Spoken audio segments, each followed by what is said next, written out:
தர்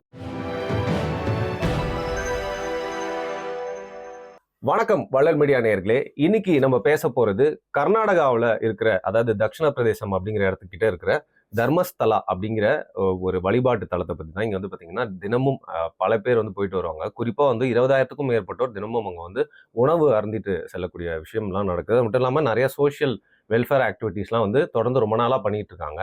அந்த இடத்து குறித்து ஒரு பெரிய சர்ச்சை, அதாவது இக்னோர் பண்ணிட்டே போக முடியாத அளவுக்கு ஒரு பெரிய சர்ச்சை நடந்துட்டு இருக்கு. இந்த தர்மஸ்தலா அப்படிங்கிற இடம் வந்து எனக்கு இந்த இஷ்யூ அப்புறம் தான் தெரியும். ஒருவேளை நீங்க இதை பத்தி ஏற்கனவே கேள்விப்பட்டிருக்கீங்களா? கர்நாடகா போகும்போது, இல்ல போகாமலே இதை பத்தி யாராவது சொல்லியிருக்காங்களா? அதையும் தாண்டி நீங்க அந்த இடத்துக்கு போயிருந்தீங்க அப்படின்னா உங்களுக்கு ஏதாவது ஒரு மாதிரி வியர்டா தவறான ஏதாவது ஒரு ஃபீலிங் வந்துச்சா அப்படிங்கறத வந்து மறக்காம கீழே கமெண்ட் பண்ணுங்க. அது மட்டும் இல்லாம, வணக்கம் பாரி, இந்த இஷ்யூ வந்து ஒரு 10 நாளுக்கு முன்னாடி நான் எனக்கு என்ன தோணுதுன்னு சொல்லிட்டு நான் பேசியிருந்தேன். பட் அதுக்கப்புறம் நான் அதை அப்படியே மூடி மறைச்சிட்டாங்க, நியூஸா ஆகல அப்படின்னு நினைச்சேன். உங்களுக்கு ஏன் இதை பத்தி பேசணும் அப்படின்னு? இல்ல, இது இப்ப நம்ம வந்தப்பவே பேசணும்னு நினைச்சோம். ஆனா அதுக்கு பின்னாடி உண்மைத்தன்மை இருக்குமா இல்லையா அப்படிங்கிறது தெரியாதனால அது கொஞ்சம் சரி, அடுத்தடுத்து நியூஸஸ் என்ன வருதுன்னு பார்த்துட்டு பேசிக்கலாம் அப்படின்னு விட்டுருந்தோம். அதுக்கப்புறம் அந்த அடுத்தடுத்து வர நியூஸஸ் எல்லாமே இந்த நியூஸை மூடுறதுக்கான விஷயம் மாதிரியே ஃபீல் ஆகுது.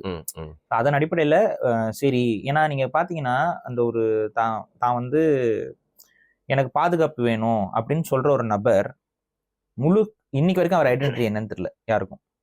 அவர் யாருன்னு தெரியல, அவரோட பேரு தெரியல, அவரோட உருவம் தெரியல, அவரோட முகம் தெரியல. முழுக்க அவரை கருப்பு துணியில போட்டு மூடிதான் போலீஸ் வெளியில கொண்டு வராங்க. நல்லது தானே அது? அது நல்லது இல்ல. ஏன்? விட்னஸ் ப்ரொடெக்ஷன் பப்ளிக்கு தெரியணும். ஏன்னா நாளைக்கு அவர் இறந்துட்டாருன்னா கூட எப்படி யாரு எப்படி கண்டுபிடிக்கும்?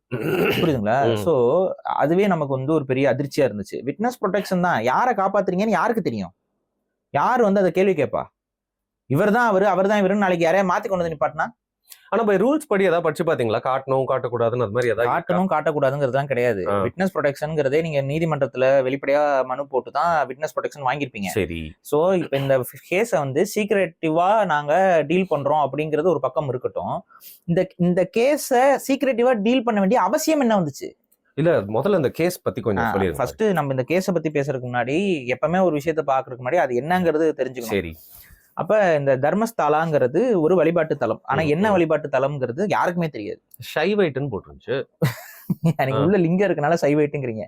ஆனா உண்மையா அங்க பூஜை செய்யறது வந்து வைஷ்ணவ பிராமணர். அப்படியா? அதுதான் அந்த இடத்துடைய ஒரு பெரும் மர்மம்னு சொல்லலாமா இல்ல ஒரு தனித்துவம்னு சொல்லலாமான்னு தெரியல. சரி, அதை பத்தி கொஞ்சம் ஃபர்ஸ்ட் பேசிடுவோம். அந்த மஞ்சுநாத் டெம்பிள் அப்படின்னு சொல்லுவாங்க. அது மஞ்சுநாத் அப்படின்னா மஞ்சு என்றால் அழகு என்று பொருள். அதுவும் தமிழ் வார்த்தையிலிருந்து மருவியதுதான். அதுக்கு காரணம் என்னன்னு பாத்தீங்கன்னா, நம்ம பெண்கள் இருக்காங்களா, தமிழ் பெண்கள், அவங்க வந்து மஞ்சள் தேய்ச்சு குறிக்கக்கூடியனால அந்த மஞ்சள்ங்கிறது வந்து ஒரு அழகுக்கான ஒரு விஷயமாக சொல்லப்படுது. அப்ப அந்த மஞ்சள் முகம், அந்த மஞ்சளோட இருக்கக்கூடிய அந்த நிறம் வந்து அழகுக்கான ஒரு இதுங்கிறனால அழகு பொருந்திய மஞ்சுநாதன், நாதன்னா தலைவன் அர்த்தம். அழகு பொருந்திய தலைவன்கிற பொருள்ல தான் அந்த கடவுளுடைய பெயர் இருக்கிறது. அது வந்து ஒரு லிங்கம். நீங்க சொன்னதுபடியே நீங்க அந்த லிங்கத்தை பார்த்தீர்கள் என்றால் முழுக்க முழுக்க மஞ்சள் பெயிண்ட் அடிச்சு வச்சிருப்பாங்க, மஞ்சள்ல போட்டு வச்சிருப்பாங்க. நீங்க கர்நாடக படங்கள், பழைய படங்கள் எல்லாத்துலயுமே லிங்கத்துக்கு நல்ல மஞ்சள் பூசி 3 கண்ணு போட்டிருக்கோம். அதான் அந்த மஞ்சள் பூசி. அதுனா இப்ப உங்களுக்கு இப்ப புரிஞ்சிருக்கும், மஞ்சுநாத்ங்கிறது மஞ்சள் நாதன் அப்படிங்கிற தமிழ் வேர்ல இருந்து வந்தது அப்படிங்கிறது புரியும். அதையும் நம்ம சொல்லிடுறோம், நீலகண்டன் மாதிரி. ஆமா. சோ இப்ப வந்து அந்த மஞ்சுநாதன் அப்படிங்கிறது சிவன் தான், சிவலிங்கம் தான் அந்த வழிபட வரக்கூடியது. அதுல 3 கண்கள் போட்டிருக்கும். அந்த 3 கண்கிறது உங்களுக்கு தெரியும், சிவனுடைய நெற்றிக்கண்ணோட சேர்த்து அந்த 3 கண்ணுங்கிறதையும். இந்த கோயிலுக்கு ஒரு வரலாறும் இருக்கு. இந்த வரலாறு என்னன்னு பாத்தீங்கன்னா, ஒரு 800 வருடங்கள் வரலாறு கொண்ட ஒரு பழைய கோயில் தான் இது. ஆனா இந்த கோயில் ஆக்சுவலா சைவ கோயிலே கிடையாது. இதுதான் ஒரு இந்த கதையில ட்விஸ்ட். இது ஆக்சுவலா இது சமண கோயில். இது முழுக்க முழுக்க சமண வழிபாட்டு தலம். இந்த சமண வழிபாட்டு தலத்தை சமண துறவிகள் தான் இன்னைக்கு வரைக்கும் அவங்க தான் நிர்வகிக்கிறாங்க. சமண துறவிகள் தான் நிர்வகிக்கிறாங்க. ஆனா இடையில இது எப்படியோ இந்துத்துவ அடையாளத்துக்குள்ள கொண்டு வரப்பட்டிருக்கு. அதுக்கு என்ன காரணங்கள்னு நமக்கு தெரியல. ஆனா அதுக்கு ஒரு புராண கதை மாதிரி ஒரு விஷயத்த சொல்றாங்க. இந்த குடும்பம் வந்து பாத்தீங்கன்னா ஒரு 800 வருஷமா இந்த இதை நிர்வகிக்கிறாங்க. மெயினாக ஒரு ஃபேமிலி, ஒரு ஜெயின் ஃபேமிலி. அந்த ஃபேமிலிக்கு நடுவுல ஒரு கனவு வந்ததாகவும், அந்த கனவுல வந்து தர்ம தெய்வங்கள்னு சொல்லி 4 குலதெய்வங்கள். அந்த 4 குலதெய்வங்கள், ஒரு குலதெய்வம் கன்னியாகுமரி. நம்ம கன்னியாகுமரியில ஒரு குலதெய்வம் இருக்குல்ல, அந்த கன்னியாகுமரி தெய்வம் அங்கேயும் இருக்கு. அவங்க கன்னியாகுமரி, அதை பத்தி நம்ம தனியா பேசுவோம். கன்னியாகுமரிங்கிறதே ஒரு குலதெய்வ வழிபாடு தான். அதன் அடிப்படையில் தான் அந்த பேர்லாம். இந்த இதுல அந்த குலதெய்வத்துல 4 குலதெய்வங்கள் வந்து சிறு தெய்வங்கள். அவங்க வந்து என்ன பண்றாங்க, கனவுல வராங்க. அவங்க தர்ம தேவதைகள்ன்றாங்க. அந்த தர்ம தேவதைகளும் எந்த மதத்துக்குரியவர்கள் பாத்தீங்கன்னா சமணத்துக்குரியவர்கள் தான். இவங்க ஒரு சமண குடும்பம். இந்த சமண குடும்பம் அந்த சமண மடத்தை வந்து நிர்வகிச்சு வந்து கொண்டிருக்கிறார்கள். அப்ப அந்த தர்ம தேவதைகள் வந்து இங்க வந்து நீ வந்து லிங்க வழிபாடு செய்யணும் அப்படின்னு கனவுல சொன்னதாகவும், அதற்கப்புறம் அவர் லிங்க வழிபாட்டை அவர் அந்த ஜெயினர் வந்து தொடங்குறதாகவும், அது சமணமும் கூட சொல்ல முடியாது, ஜெயின் சரியா, மகாவீரர் வழியில வர ஜெயின் மதம். அந்த ஜெயினர் வந்து லிங்க வழிபாட்டை தொடங்குறதாகும். அதுல இன்னொரு ட்விஸ்ட்.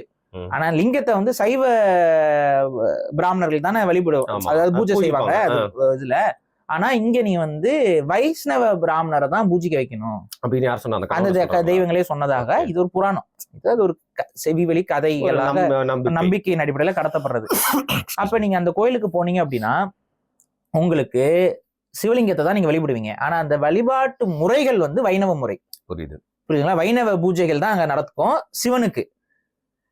இன்னொன்னு ட்விஸ்ட் என்னன்னு பாத்தீங்கன்னா, இது வந்து ஆக்சுவலா நிர்வகிக்கப்படுறது வந்து ஜெயின்ஸால. ஜெயினர்கள் அதை நிர்வகிப்பாங்க. வழிபடுறது வந்து சிவனு. ஆனா வழிபாடு செய்யறவர் யாருன்னு பாத்தீங்கன்னா, பூஜிக்கிறது யாருன்னு பாத்தீங்கன்னா வைஷ்ணவர். இதுதான் இந்த கோயிலுடைய ஒரு தனித்துவமான விஷயம். இது எதனால இது தனித்துவம்ங்கிறது எல்லாம் தெரியல. பட் இதுதான் அந்த வழிபாட்டு மரபு. இப்ப இந்த கோயிலுக்கு யாரெல்லாம் போவாங்க? புத்திஸ்ட்னு சொல்ல போறீங்களா? இல்ல அந்த அளவுக்கு ரொம்ப இதுவா இந்த கோயிலுக்கு போறவங்க ஹிந்துஸ் அதிகமா போவாங்க, ஜெயின்ஸ் அதிகமா போவாங்க. இவங்க ஒரு சொல்லுவாங்களே, இந்த கர்நாடகால நிறைய பேர் இருப்பாங்களேங்க, லிங்காயத்ஸ், அவங்களும் எல்லாருமே போவாங்கன்னு வைங்களேன். நீங்க வந்து யாரெல்லாம் ஹிந்துக்களோ யாரெல்லாம் இவங்களோ எல்லாருமே சிவன்கிறனால சிவன் வழிபடுறதுக்கு ஒரு குரூப் போகும். அது வைஷ்ணவர்கள் தான் பூஜை செய்யறாங்கன்னா வைணவர்களும் அங்க போறாங்க, ஜெயினும் போறாங்க. சோ இந்த கதை யாரால உருவாக்கப்பட்டிருக்குங்கிறது எனக்கு ஓரளவுக்கு தெரியும், நான் அதை சொல்ல விரும்பல. சோ இந்த கமெண்ட்ல என்ன தோணுதோ நீங்க உருவாக்கிக்கோங்க. சோ இந்த மடம் வந்து இப்படி ஒரு கதையை உருவாக்கி அங்க இன்னொரு கான்செப்ட் பாத்தீங்கன்னா, அங்க குலதெய்வங்கள் வழிபாடும் இருக்கும். அந்த 4 குலதெய்வங்கள் சொல்றோம்ல, அந்த 4 குலதெய்வங்கள் யாரு அப்படின்னா அந்த பகுதி மக்களுடைய குலதெய்வங்கள். அந்த 4 குலதெய்வங்களும் அங்க இருப்பாங்க. சோ என்னை பொறுத்த வரைக்கும் இதை நான் எப்படி பாக்குறேன் அப்படின்னு பார்த்தா, அந்த காலத்துல அந்த மடம், அந்த ஜெயினர்களால் நடத்தப்பட்ட மடம், மக்கள் அதிகமா வந்துட்டு போகணுங்கிறதுக்காக இவங்க எல்லா வழிபாட்டையும் இன்கார்பரேட் பண்ணிட்டாங்கிறது தான் தோணுது. இங்க வல்சரவாக்கத்துல வடபழனியில ஒரு கோயில், அதுல எல்லா சாமியும் இருக்கும். அந்த மாதிரி எல்லா வழிபாட்டையும் உள்ள தூக்கி வச்சுக்கிட்டு அந்த மடம் வந்து கொஞ்சம் எல்லாராலையும் வழிபாட்டு தலமாக கருதப்படணுங்கிறதுக்காக ஒரு ஜெயின திருத்தலம். அது பேசிக்கா ஜெயினர்கள் அதுக்கு முன்னாடியே வழிபட்டு இருக்கிற ஒரு இடம். அந்த இடத்துல லிங்கத்தை கொண்டு வந்து வைக்கிறாங்க. அதுக்கப்புறம் அது மஞ்சுநாதர் ஆலயம்னு மாறுது. அதுல வைஷ்ணவர் வந்து பூஜை செய்யறாரு. சோ இதுதான் அந்த கோயிலுடைய. அப்புறம் அதுல குலதெய்வங்களும் அந்த பகுதியில் இருக்க மக்கள் எல்லாருடைய குலதெய்வமும் 4 குலதெய்வங்களும் உள்ள வந்துடுறாங்க. அந்த குலதெய்வங்களோட ஆர்ஜினும் சமண தெய்வங்கள் தான், ஜெயின் அந்த மதத்துடைய குலதெய்வங்கள் தான்.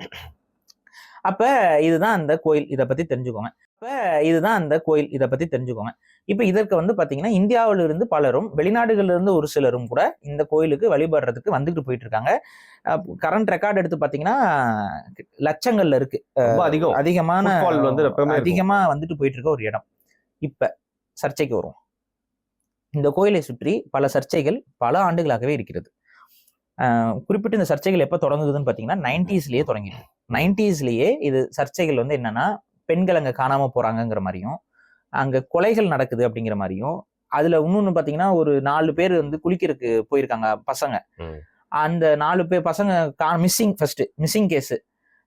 4 பேர் மிஸ்ஸிங்னு எங்கன்னு பார்க்கும்போது இந்த கோயிலுக்கு பக்கத்துல இருக்கக்கூடிய அந்த நதிக்கரை ஓரத்துல 2 பேரோட பாடி கிடைக்குது. மிச்ச 2 பேரோட பாடி கிடைக்கவே இல்லை. கேஸ் எப்படி முடியுதுன்னு பாத்தீங்கன்னா, குளிக்க வந்தவங்க அந்த தண்ணியில வந்து போயிடுறாங்க அப்படிங்கிற மாதிரி.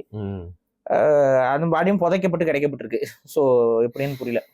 ஸோ இந்த மாதிரி கொஞ்சம் மர்மம் நிறைந்த பகுதிகளாகவே இது வந்து தொடர்ச்சியா இருந்து வருது. இதுல ஃபர்ஸ்ட் விஷயம் என்னன்னு பாத்தீங்கன்னா, அனன்யா பட் அப்படின்னு சொல்லக்கூடிய ஒரு மருத்துவ மாணவி. 2002 நினைக்கிறேன், 2002 இல்ல 2003 இந்த காலகட்டத்துல அவங்க மெடிக்கல் காலேஜ்ல படிச்சுட்டு இருக்காங்க. அப்ப வந்து இந்த கோயிலுக்கு அவங்க விசிட் பண்றாங்க. அப்படிங்கும்போது அவங்க அம்மா வந்து ஒரு இந்த சிபிஐல ஏதோ ஒரு கிளரிக்கல் ஜாப்ல இருந்திருக்காங்க போல. அப்ப அந்த ஒரு காவல்துறையெல்லாம் தொடர்புல இருக்கக்கூடிய நபர் தான் அவங்க. சிபிஐல வேலையில இருக்கும். இந்த பொண்ணை வந்து ஒரு சில நாட்களுக்கு முன்னாடி நாங்க பார்த்தோம், இவரோட பார்த்தோம், அவரோட பார்த்தோம்னு சொல்லி ஒரு சில அந்த கோயில் நிர்வாகிகளோட தொடர்பு படுத்தி இவங்களோட அவங்க வந்ததை பார்த்தோம், போனதை பார்த்தோம்னு சொல்லிட்டு அங்க இருக்கக்கூடிய அந்த கடைக்காரங்க, அந்த ரெகுலரா வந்துட்டு போறவங்க எல்லாம் சொல்லியிருக்காங்க. அப்போ அவங்க உடனே அவங்க அம்மா என்ன பண்றாங்க, கோயில் நிர்வாகத்துக்கிட்ட போயிட்டு முறையிடுறாங்க. என் பொண்ணு இங்க எல்லாம் பார்த்ததா சொல்றாங்க, என்னங்க ஏதுங்க அப்படின்னா, அங்க கோயில் நிர்வாகம் வந்துட்டு ரொம்ப கட்டண்டேட்டா, அதெல்லாம் எங்களுக்கு தெரியாது, யாரு நீங்கன்னே எங்களுக்கு தெரியாது, சும்மா ஏதோ ஒரு போட்டோ காமிச்சிட்டு வந்து பேசுறீங்கன்னு சொல்லிட்டு அவங்க அம்மா வந்து வெளியே அனுப்பிடுறாங்க கோயிலை விட்டு. இவங்க வெளியில வந்துடுறாங்க. வெளியில வந்துட்டு இருந்தாலும் வந்து அந்த பகுதியிலேயே தங்கி அவங்க அங்கங்க கேட்டுட்டு இருக்காங்க. திடீர்னு ஒரு நாள் அவங்க நடந்து போயிட்டு இருக்கும் பொழுது இருட்டுல யார் தாக்குறாங்க, மயக்கம் அடைகிறாங்க. மயக்கம் அடைஞ்ச அவங்கள திரும்ப ரொம்ப புரூட்டலா தாக்கி தூக்கி போட்டு போயிடுறாங்க. இவங்க சுயநினைவு இல்லாம முழிச்சு பார்க்கும்போது ஹாஸ்பிட்டல்ல இருக்கிறாங்க. என்ன நடந்துச்சுன்னு அவங்களே தெரியல, யார் அடிச்சான்னு தெரியல, எதற்காக அடிக்கப்பட்டாங்கன்னு தெரியல, திருடு போனதாகவும் தெரியல. திருடும் போல அடிச்சுட்டு மட்டும் போயிருக்காங்க. ராபரி இல்ல, அடிச்சுட்டு மட்டும் போயிருக்காங்க. இது வந்து அவங்களுக்கு இன்னும் ஒரு இதை ஏற்படுத்தி திரும்ப திரும்ப அவங்க முயற்சி பண்ணி பாக்குறாங்க. சில கேசஸ் ஃபைல் ஆகுது. இன்னும் பல பெண்கள் கர்நாடகத்துல நிறைய இளம் பெண்கள் காணாம போய்கிட்டே இருக்காங்க. 2017 கூட சௌஜன்யான்னு ஒரு 17 வயசு பொண்ணு. அதுக்கப்புறம் திரும்ப இந்த பிரச்சனை எப்ப ரீசர்ஃபேஸ் ஆகுதுன்னு பாத்தீங்கன்னா 2012 வந்து 17 வயசு பொண்ணு சௌஜன்யாங்கிற பொண்ணு. அந்த பொண்ணு இந்த பகுதிக்கு, இந்த கோயிலுக்கு போறப்ப காணாம போயிருக்காங்கிற தகவல் வருது. அந்த பொண்ணோட கேஸும் வந்து அதுக்கப்புறம் ஆனா அவங்க பாடி கிடைச்சது அந்த பக்கத்துல, அந்த அதே அந்த நதி, அந்த நதிக்கு பக்கத்துல அந்த பெண்ணுடைய பிணம் கிடைத்தது. அட்டாப்சி பெருசா வெளியில தெரியல, மூடி வைக்கப்பட்டது. ஸோ இது ரெண்டும் ஆல்ரெடி இந்த கோயிலோட சம்பந்தப்பட்ட கேசஸ் ஃபைல்ஸ்ல, நம்ம இந்தியன் கவர்மெண்டோட ஃபைல்ஸ்ல இருக்கிற பெண்டிங் கேசஸ். இது முடிக்கப்படாத கேசஸ், இதை கடந்து போக முடியாது. இப்ப என்ன சர்ச்சை அப்படின்னா 2025 ஒரு எனக்கு தெரிஞ்சு ஒரு 50 வயசு மதிக்கத்தக்க ஒரு நபர், 48 வயசு 50, அவர் என்ன சொல்லியிருக்காருன்னு பாத்தீங்கன்னா, நீதிமன்றத்தின் முன்பு ஆஜராகி ஒரு வாக்குமூலத்தை கொடுத்திருக்கிறார். ஒரு முன்னாள் துப்புரவு தொழிலாளி, இங்க வேலை செஞ்ச அவரு ஒரு கிளீனிங் பண்ணக்கூடிய அவர் என்ன ஒரு வாக்குமூலம் கொடுத்திருக்காருன்னு அப்படின்னு பாத்தீங்கன்னா, நான் இந்த கோயில்ல துப்புரவு பணியில வேலை செஞ்சுக்கிட்டு இருந்தேன். அப்படி வேலை செய்த காலகட்டத்துல கிட்டத்தட்ட 20க்கும் மேற்பட்ட பிணங்களை நான் புதைத்துள்ளேன். அந்த பிணங்களில் குழந்தைகளும் பெண்களும் அதிகம் அப்படின்னு சொல்லி அவரு ஸ்டேட்மெண்ட் கொடுத்திருக்காரு. செக்ஷுவல் அதையும் என்ன சொல்லியிருக்காருன்னா, இவ்வாறு புதைக்கும் பொழுது ஆரம்பத்தில் நான் என்ன நினைச்சேன் அப்படின்னா, ஏதோ அந்த தண்ணியில நீந்தி, ஏன்னா பக்கத்துல ஒரு ஆறு இருக்குங்க, ஒரு கொஞ்சம் ரொம்ப வெள்ளம் அதிகமா போகக்கூடிய ஆறு. கர்நாடக மக்கள் தண்ணி இல்லைங்கிறீங்க, அங்கெல்லாம் தண்ணி அவ்வளவு போய்கிட்டு இருக்கு, என்ன பண்றீங்கன்னு தெரியல. ஸோ அந்த ஆறு வந்து நல்லாவே தண்ணி போய்கிட்டு இருக்க ஒரு ஆறு. அங்க வந்து பாத்தீங்கன்னா அடிக்கடி இந்த மாதிரி நீந்த வரவங்க, இந்த சின்ன குழந்தைங்க இதெல்லாம் வந்துட்டு உங்களுக்கு தெரியும்ல, நீந்தி போறது, இந்த மாதிரி எல்லாம் விபத்துக்குள்ள இறந்துருவாங்கிறது இருக்கும்ல. இவர் அந்த மாதிரி நினைச்சிருக்காரு. ஸோ இந்த கோயில் வளாகத்துல ஏதோ அடையாளம் தெரியாத பிணங்கள் வந்து ஒதுங்குவது போல. ஏன்னா பெரிய, ஆக்சுவலா இன்னும் சொல்ல மாட்டேன், இந்த கோயிலுடைய எல்லை பரப்பே வந்து பாத்தீங்கன்னா 4000 ஏக்கர். புரியுதுங்களா? ஒரு அந்த நதிக்கரை ஓரத்துல 4000 ஏக்கர் அப்படியே ஒரு ஸ்ட்ரெச், பெரிய ஒரு தனிப்பட்ட ஒரு ஊர் போல, ஃபுல் காம்பவுண்டட் ஒரு சீக்ரெட் சொசைட்டி போலதான் அது ஃபங்க்ஷன் ஆகிட்டு இருக்கு. இதான் உண்மை. இப்ப என்னன்னா அங்க வந்து பாத்தீங்கன்னா ஒரு காலத்துல அங்க தனியா, சரி அதெல்லாம் நான் வரேன், நான் அந்த ஃபேமிலியை பத்தி நான் சொல்லும் போது சொல்றேன். இப்ப என்னன்னு பாத்தீங்கன்னா அந்த மாதிரி பிணங்கள் வந்து ஒதுங்கிறது அங்க காலங்காலமா நடக்கிறது. ஏன்னா நதியில அன்னைக்கெல்லாம் துணி துவைக்கிறதுல இருந்து எல்லாமே நதிக்கரை ஓரக்கத்துல தானே பெண்கள் எல்லாமே பண்ணுவாங்க. அப்ப காலங்காலமா இந்த மாதிரி பெண்களோட பிணங்கள் இந்த பகுதிகளில் ஒதுங்குறதுலாம் இயல்புங்கிற ஒரு காமன் சென்ஸோட அவங்க யோசிச்சுட்டு இருந்திருக்காங்க அந்த காலத்துல. அதே மாதிரி சரி யாருன்னே தெரியாத ஆட்கள் போல அப்படின்னு நான் நினைச்சு ஃபர்ஸ்ட் புதைச்சிட்டு இருந்தேன். அதுக்கப்புறம் அதிகமா ஸ்கூலுக்கு படிக்கக்கூடிய குழந்தைகளுடைய பிணங்கள் கிடைக்க ஆரம்பிச்சது. அதுலயும் இன்னர்ஸ் இல்லாத குழந்தைகள், அதாவது உள்ளாடை இல்லாம அந்த சின்ன பிள்ளைகளுடைய பிணங்கள் இருந்தது. அந்த பிணங்கள்ல பிறப்புறுப்புல காயங்கள் இருக்கிறத நான் பார்த்திருக்கேன். அதுக்கப்புறம் தான் இது ஏதோ தப்பா இருக்கு, இது இயற்கையா சாகிறவங்க கிடையாதுங்கிற ஒரு உணர்வு எனக்கு வந்துச்சு. இதுக்கப்புறம் எனக்கு இந்த வேலை வேண்டான்னு சொல்லிட்டு, இப்பவே ஒரு 20 பணங்களை அவர் புதைச்சிடுறாரு. அதுக்கப்புறம் எனக்கு இந்த வேலை வேண்டாம் அப்படின்னு சொல்லிட்டு அவர் போய் அங்க முறையிட்டு இருக்காரு. யாரு? அந்த நிர்வாகத்துக்கிட்ட. அப்ப அந்த நிர்வாகம் என்ன சொல்லுச்சுன்னா, இங்க விட்டு நீ வேலையை விட்டு வெளியில போன அப்படின்னா உன்னையே வெட்டி இங்கேயே புதைச்சிருவோம் அப்படின்னு. இதுல இன்னொரு எக்ஸ்ட்ரா டீட்டெயில் அவர் என்ன சொல்லியிருக்காருன்னா, இந்த மாதிரி புதைக்கக்கூடிய பிணங்கள் எல்லாத்தையும் நதிக்கரை ஓரத்திலே தான் புதைப்பாங்க. அதுக்கு காரணம் என்ன அப்படின்னு பாத்தீங்கன்னா, ஈரம் அதிகமா இருக்கும். இப்ப நதிக்கரைக்கு பக்கத்திலேயே புதைச்சிங்க அப்படின்னா ஈரம் அதிகமா இருக்கும், ஈர நப்பு எப்பவுமே இருக்கும். ஈர நப்புல உடனடியாக பிணங்கள் வந்து டிகே ஆயிரும். இப்ப நீங்க சும்மா சாப்பிட்டதும் பண்ணியிருக்கிறாங்க. அங்கேயே அந்த நிறைய பத்திரிகையாளர்களுக்கு எலும்ப தொடங்குது. அதுவும் மெயின் ஸ்ட்ரீம் ஊடகத்துக்குலாம் தொடங்கல, ஒரு யூடியூப் மீடியாஸ் இல்ல தனியா சின்ன சின்ன பத்திரிகைகள் அவங்க தான் வந்து ஒரு கோரிக்கை என்ன சொல்லியிருக்காருன்னா, அவங்க எந்தெந்த மதத்தவர்களோ அந்தந்த மதத்துடைய இறுதி சடங்கை செய்து அவர்கள் புதைக்கப்படணும், அப்பதான் அவங்க ஆத்மா சாந்தி அடையும்ட்டு. அப்ப அதோட பொருள் என்னன்னா, இதை அவர் சொல்றாரு அப்படின்னா அவருக்கு இறை நம்பிக்கை கொண்ட ஒரு நபர் தான். ஏதோ ஒரு இயற்கையா நடக்கிற மரணங்கள் நினைச்சு செய்யற ஒரு விஷயம்.